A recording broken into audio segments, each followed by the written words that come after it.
včera pupok polieval a pupok si lieval.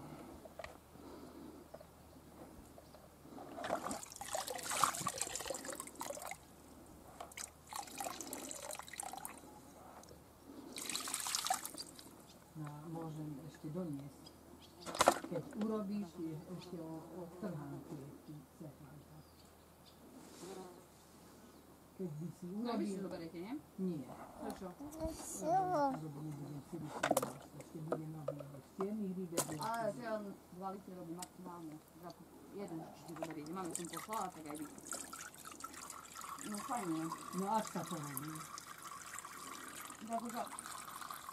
Zaleje. Podaj, ale to je to, som zadala 24 hodín vodou. Hej. A potom... Kyselinu citronovú a cukor. No ale tak už chvíľu zakyslať, ale to dobre do vody, len tak vodu a... Však to do vody len aby kus bol. No, tak ja si máš toho natrhať, toto si ty zoberieš. A ja si zoberiem, ale čo vám potom pošlem, keď ho urobím. Nie, to ja si urobím. No to vypijete, to je nie veľa ceflánka. No ale tak to je dosť. Dáme tam dali s tými inámi. Ale fajný je, lebo je taký...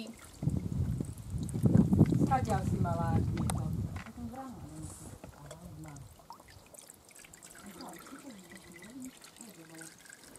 Aj som z toho robila z medovky.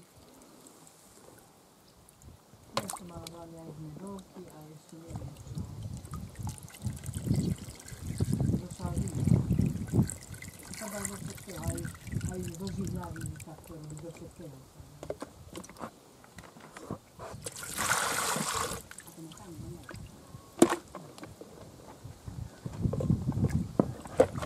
Ale ak ho nechcem postať, ja som už aj taký farný stratný do tej kyseliny citronovej. I ostane úplne červená, ako by bola citronová.